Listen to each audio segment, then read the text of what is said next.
اسے صرف آدھے گھنٹے تک مسلسل دوڑنا پڑا۔ آخر وہ اپنے مقصد میں کامیاب ہو ہی گئی۔ رات کی تاریکی پھیلتے پھیلتے وہ اس پختہ سڑک پر پہنچ گئی جس کے دوسری طرف دور تک کھیت ہی کھیت دکھائی دے رہے تھے۔ وہ فرمان کے ساتھ اسی راستے پر چلتی ہوئی کاٹیج تک گئی تھی۔ وہ کاٹیج اور بستی دور تک نظر نہیں آ رہی تھی۔ اندھیرا پھیل چکا تھا، وہ دور تک دیکھ بھی نہیں سکتی تھی۔ ایک اندازہ تھا کہ وہ کاٹیج یا بستی کے قریب ہے۔ وہ ایک آدھ گھنٹے تک پختہ سڑک پر چلتی رہے گی تو انسانی آبادی تک پہنچ جائے گی۔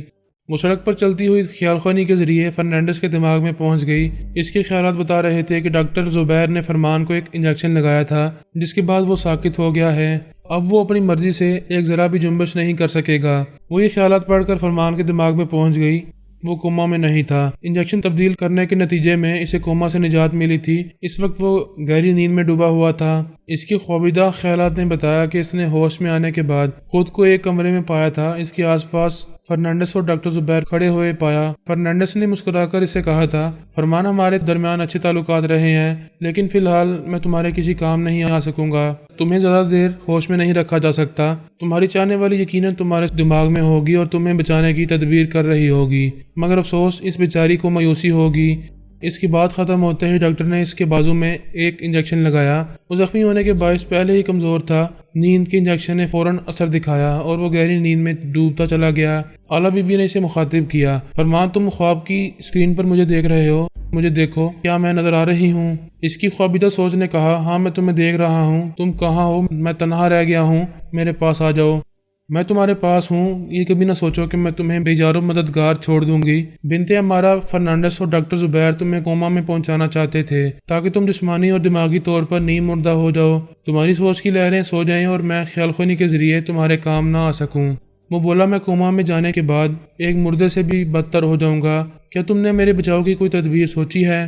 میں اپنی تدبیر پر عمل کر چکی ہوں۔ ڈاکٹر زبیر جس انجیکشن کے ذریعے تمہیں کوما میں پہنچانا چاہتا تھا میں نے وہ انجیکشن بدل دیا ہے۔ وہ دھوکہ کھا گیا ہے تمہیں نیند کا انجیکشن لگا کر۔ یہ سمجھ رہا ہے کہ تم کوما میں پہنچ گئے ہو۔ اوہ تھینک یو اعلیٰ بی بی، تم بہت باکمال ہو۔ تم نے ان کی ایک بہت اہم چال کو ناکام بنا دیا ہے۔ تمہیں جو انجیکشن لگایا گیا ہے اس کے نتیجے میں چند گھنٹے تک سوتے رہو گے، لیکن آنکھ کھلتے ہی دشمنوں پر یہ بید کھل جائے گا کہ تم کوما میں نہیں ہو۔ وہ بولا، میں خود کو سکتے کی حالت میں رکھوں گا، مردہ بن کر پڑا رہوں گا، ایک ذرا حرکت نہیں کروں گا۔ نہیں فرمان، کوئی بھی زندہ اور متحرک شخص خود کو کئی گھنٹے تک ساکت بنا کر نہیں رکھ سکتا۔ کسی وجہ سے بھی تمہارا جسم ذرا بھی حرکت کرے گا تو وہ سمجھ لیں گے کہ ہم انہیں دھوکہ دے رہے ہیں۔ تو پھر ایک ہی راستہ ہے، تم تنویمی عمل کے ذریعے میرے جسم کو بے حس و بے حرکت بنا دو۔ میں یہی کرنے والی ہوں، اب تم خاموش رہو۔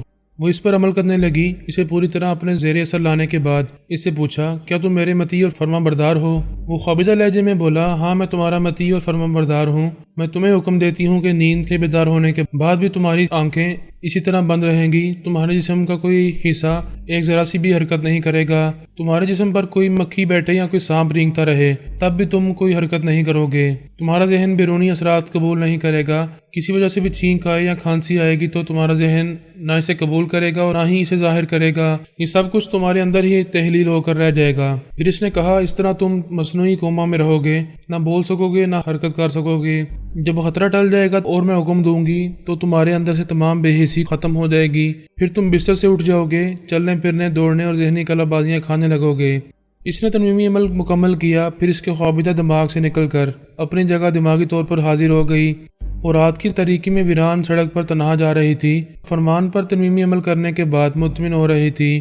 سب سے زیادہ اطمینان کی بات تو یہ تھی کہ بنت ہمارا انتہائی کمزوری کے باعث خیال خوانی کے قابل نہیں رہی تھی۔ اب وہ ٹیلی پیتھی کے ذریعے فرمان کو اپنا معمول اور مطیع نہیں بنا سکتی تھی۔ اس بڑھیا کے پاس ایک ہی راستہ رہ گیا تھا، وہ پراسرار علوم کے ذریعے اسے اپنا معمول بنا کر اپنی اہم بات منوا سکتی تھی۔ وہ کالے جادو کے زیر اثر آ کر اعلیٰ بی بی کو ایک بچہ پیدا کرنے کے سلسلے میں راضی کر سکتا تھا۔ اعلیٰ بی بی نہ مانتی تو وہ اس پر جبر کر سکتا تھا۔ اکثر عورتیں جبر سے مان جاتی ہیں، وہ بھی اس کی بات مان سکتی تھی۔ وہ ویران راستے پر جا رہی تھی اور اپنے موجودہ حالات پر غور کر رہی تھی۔ اب اس کے سامنے دو بڑے چیلنج تھے۔ ایک تو یہ کہ وہ میرا سراغ لگائے۔ اسے اس حد تک معلوم ہو گیا تھا کہ مشرق کی طرف ایشیا کے کسی ملک میں ہوں۔ فرنانڈس نے کہا تھا کہ وہ بنت ہمارا کی رہنمائی میں کالے جادو کے ذریعے اس نامعلوم رکاوٹ کو دور کرے گا جو کسی دوسرے جادوگر نے ان کے راستے میں حائل کی ہوئی ہے۔ وہ رکاوٹ دور ہوتے ہی صاف پتہ چل جائے گا کہ میں کس ملک کے کس علاقے میں موجود ہوں۔ اعلیٰ بی بی اس بات کی منتظر تھی کہ دوسرے دن بنت امارہ اور فرنانڈس ایک اعلیٰ عمل کریں، وہ اس نادیدہ رکاوٹ کو دور کریں، پھر وہ ان کے خیالات پڑھ کر میرا پتہ معلوم کر لے۔ اس کے آگے دوسرا بڑا چیلنج یہ تھا کہ وہ کس طرح بنت امارہ اور فرنانڈس کی طلسمی قوتوں کو خاک میں ملا کر فرمان کو ان کے شکنجے سے رہائی دلوائے گی۔